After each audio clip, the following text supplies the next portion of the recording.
고등학교 시절에 공부를 참 열심히 했습니다. 특히 고3 때는 후회가 없을 정도로 열심히 했던 것 같습니다.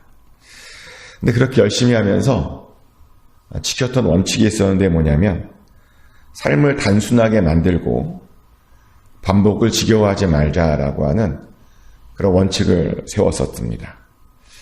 실제로 삶이 복잡하면 집중이 잘 안 되더라고요.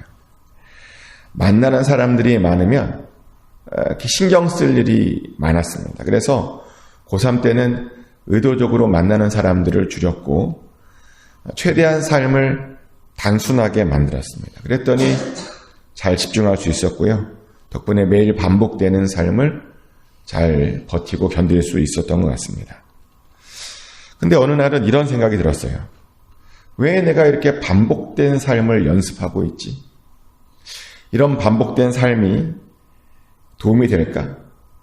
이게 나중에 우리 인생에서 이렇게 반복되는 삶을 견디는 것이 도움이 될까라고 하는 그런 의문이 들어갔고요. 여름부터쯤 되니까 이제 슬럼프가 오더라고요. 되게 공부하는 것이 힘들었고 반복이 지겨워졌습니다. 근데 그 순간에 어른들의 삶이, 아버지, 어머니의 삶이 이제 보이는 겁니다. 어른들의 삶을 가만히 보았더니 정말 의외로 단순한 삶을 반복해서 살고 있는 그런 모습이 보였습니다. 정말 보니까 우리의 삶이요, 단순하더라고요. 특별하지 않습니다. 알고 보면 매일매일을 반복하며 삽니다. 정말 매일이 반복되죠. 어제, 오늘이 반복됩니다. 그런데 위인들이 말하길 뭐라고 말하냐면 그렇게 반복해서 살다 보면 언젠가 좋은 날이 온다는 겁니다. 단순하고 반복되는 삶을 잘 견디면 하나님께서 나중에 위대한 일들을 우리에게 맡겨주신다는 겁니다. 특별한 일을 맡겨준다는 겁니다. 그래서 인생에서 성공하는 그 길이 뭐냐? 단순하고 반복된 삶을 불평하는 것이 아니라 그것에 대해서 잘 버티고 인내하며 만족하며 감사하며 사는 것이다 라고 말을 하죠. 근데 그것은 신앙생활도 마찬가지입니다. 신앙생활을 잘하는 방법이 뭐냐? 단순하고 반복되는 삶을 그 안에서 의미를 찾고 그것을 즐기는 것입니다. 실제로 믿음이 굉장히 좋은 분들을 보면 굉장히 단순하면서 반복적인 삶을 살고 그것을 즐깁니다. 모든 것에 대해서 기뻐하고 만족하며 그렇게 반복하는 삶을 즐긴다는 겁니다. 하지만 어떤 분들을 보면 반복하는 것을 너무 싫어해요. 왜 지난번 불렀던 찬양을 또 불렀냐라고 불평하고요.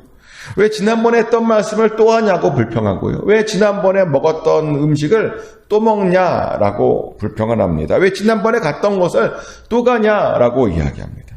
그러며 새롭고 특별한 일이 없냐고 말합니다. 신박하고 좀 새로운 것 없냐라고 이야기합니다.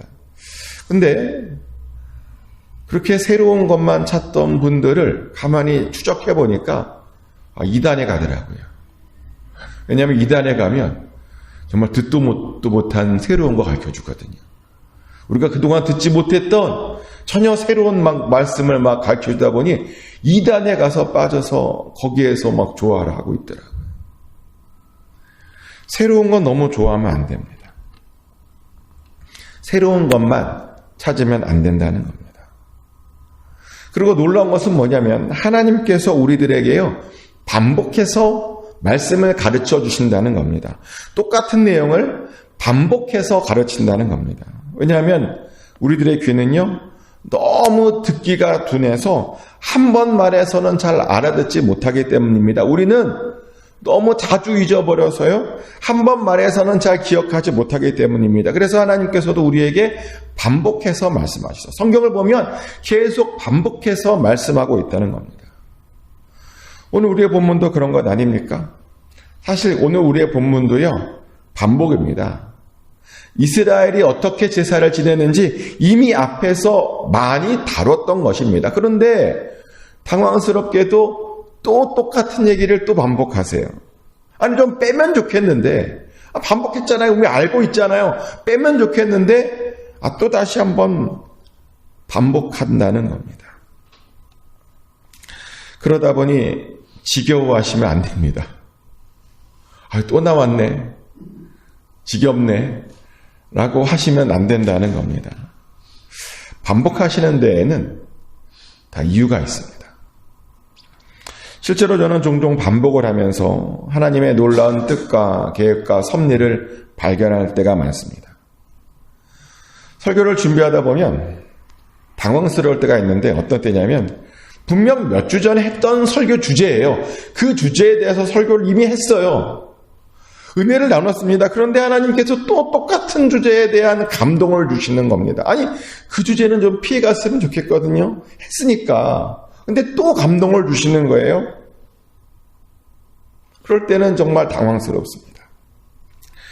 지난 12월과 1월에 수요예배 때 했던 기도라는 주제가 사실은 그랬습니다.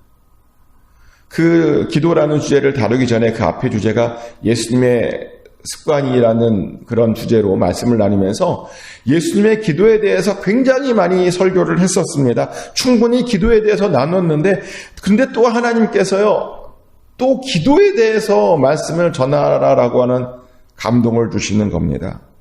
그것도 한 번만 전하지 말고 길게 전하라고 그런 감동을 주시는 거예요. 너무 답답하더라고요. 아니, 기도에 대해서 많이 나눴거든요. 근데 또 전하라고 하니까 당황스럽기도 하고 답답하기도 하고. 근데 어떻게 해요? 순종해야죠. 하나님께서 주신 감동에는 무조건 순종을 해야 됩니다. 왜냐하면 설교자는요, 내 이야기를 하는 것이 아니라 하나님의 이야기를 듣고 잘 전달하는 사람이기 때문입니다. 하나님께서 말하라고 하는 것을 그냥 말해야 되는 사람이기 때문입니다. 순종을 해야 되죠. 답답하지만 순종해야 됩니다. 그래서요, 9주에 걸쳐서 기도에 대해서 말씀을 나누었습니다. 근데 그 기도에 대한 말씀을 그렇게 9주에 걸쳐서 나누면서 그 9주 동안에 사실은 굉장히 개인적으로 놀라운 응답을 받았습니다. 저에게도 오랫동안 기도에도 해오는 기도 제목이 있습니다. 목사라고 무조건 다 100% 기도 응답 받느냐, 그런 거 아니에요. 목사도요, 몇 년 동안 기도하는 거 있습니다. 스펄전 목사님은 평생 동안 기도한 기도 제목도 있대요. 죽고 나서 응답받은 기도 제목도 있대요. 저에게도 그런 기도 제목, 3년을 넘게 기도해오던 기도 제목이 있는데요. 놀라운 것은 그 기도에 대한 말씀을 전하는 중에 그 기도 제목이 이루어지더라고요. 어느 날 보니까 기도에 대한 말씀을 전하고 있는데 그 기도 제목을 제가 응답받고 있었습니다. 그 기도에 대한 말씀을 전하고 준비하면서 제가 그 말씀대로 기도했더니 하나님께서 그 기도에 응답해 주셨다는 겁니다. 그러면서 다시요, 순종의 힘을 경험했습니다. 하나님께서 제 기도에 응답해 주시려고 저에게 기도에 대해서 그렇게 반복해서 말씀해 주셨다는 겁니다. 그런데 이런 일들이 많습니다.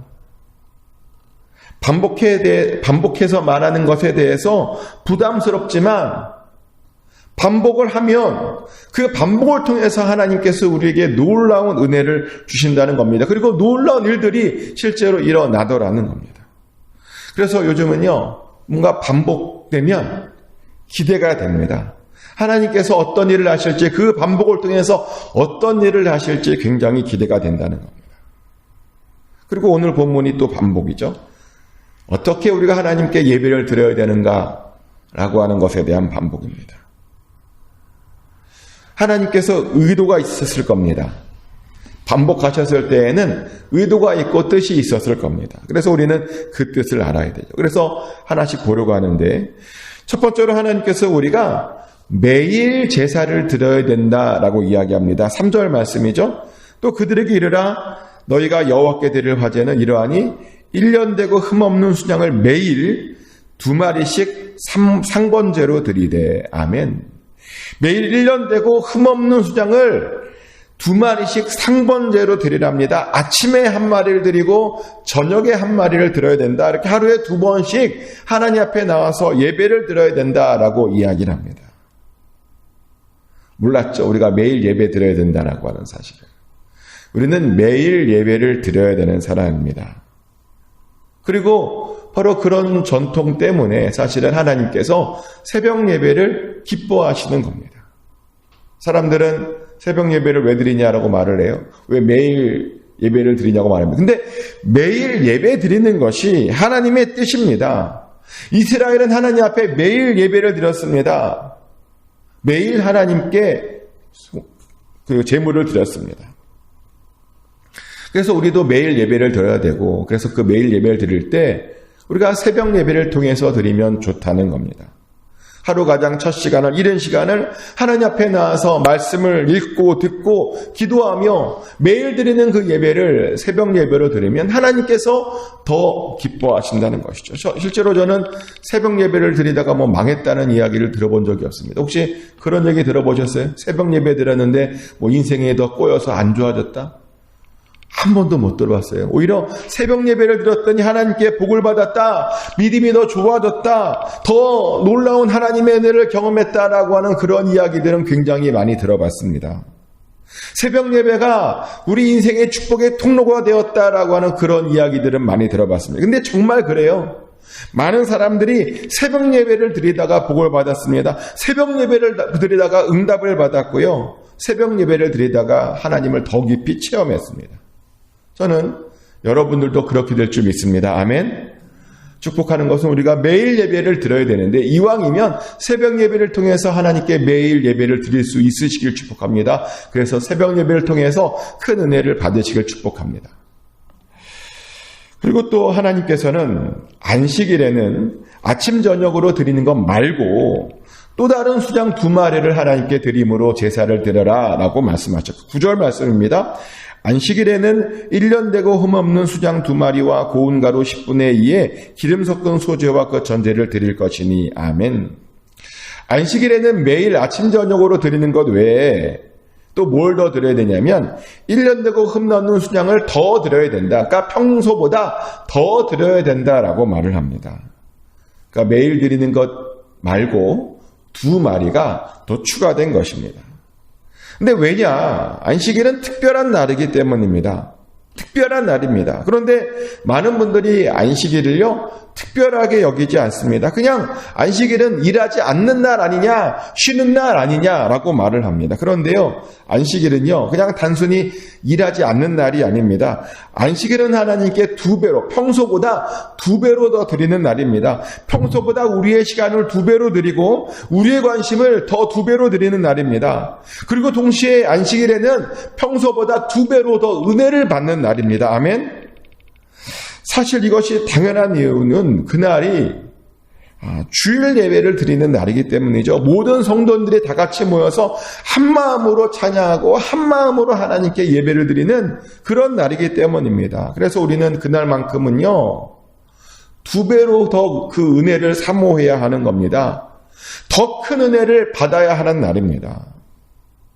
축복하는 것은 안식일마다 몇 배의 은혜를 더 받으시길 축복합니다. 또 하나님께서는 매달 첫날에도 초하루 예배를 드려라 라고 말을 합니다. 11절 말씀이죠. 초하루에는 수송아지 2마리와 수장 1마리와 1년 되고 흠없는 수장 7마리로 여호와께 번제로 드리되 아멘. 매달 초하루가 되면, 그러니까 매달 첫날이 되는 거죠. 1일이 되면 수송아지 2마리와 수장 1마리와 수장 7마리로 하나님께 제사를 드리라 라고 말을 합니다. 그래서 한국에서는 많은 교회들이 월상 예배라고 하고 드리죠. 매달 첫날을 월상 예배로 드리는 교회들이 많습니다. 근데 미국에서는 월상 예배를 드리는 교회를 모르겠어요. 제가 아직 못 봤어요. 혹시 주변에 미국에서 보신 적 있으십니까? 월상 예배? 미국에서 신앙생활 하신 분들은 월상 예배가 있는지도 모르시는 분들도 있죠. 근데 하나님의 뜻은 매달 첫날에요, 하나님 앞에 나와서 그렇게 예배를 드리는 것을 원하십니다. 그리고 이것을 얼마나 중요하게 생각하셨냐면, 이 초하루 예배를요, 어느 정도 수준으로 드리라고 했냐면, 무교절이나 7.7절이나 그 외에 다른 절기만큼 그렇게 중요하게 강조하셨죠. 우리가 그것을 어떻게 하냐면요, 초하루 예배 때 드려지는 그 제물과 무교절에 드려지는 제물과 7.7절에 드려지는 그 제물이요, 같아요. 제물의 수준이 같다는 겁니다. 그 말은 뭐냐면 초하루 예배가 그 절기들 예배만큼이나 중요하게 하나님께서 받으신다라고 하는 그런 뜻입니다. 이것은 어마어마한 것이죠. 아니 무교절하고 같다니까요. 무교절이 어떤 예배입니까? 이스라엘의 출애굽을 기념하여 1년에 한 번씩 하나님께 드리는 예배입니다. 이스라엘의 그 출애굽과 시작을 기념하는 예배입니다. 그것을 드리면서 그들이 어떻게 이스라엘에서 빠져나왔는지를 기억하는 예배입니다. 그런데 그런 예배와 같다니까요. 77절은 어떤 날입니까? 무교절이 지난 후 50일이 되는 날이죠. 이스라엘의 첫 추수를 감사하는 날입니다. 그런데 그런 날만큼 중요한 것이 이 초하루 예배라는 것입니다. 한 달에 한 번씩 주님 앞에 나와서 최고의 예배로 최고의 제물로 올려드리는 예배, 바로 그 예배가 초하루 예배였습니다. 그래서 우리들도 그런 마음을 가지고 정성을 다해 초하루 예배를 드리면 좋습니다. 교회에서 그런 예배가 없다면 나라도 내 개인적으로 그렇게 그 초하루 날을 보내야 됩니다. 실제로 제 주변에는 매달 첫날을 그렇게 감사를 고백하고 은혜를 고백하는 그런 분들이 많습니다. 매달 1일이 되면 한 달을 돌아보면서 이렇게 연락을 오세요. 어떻게 지냈냐? 너가 잘 됐으면 좋겠다. 라고 1일마다 전화 오고 연락 오는 분들이 있어요.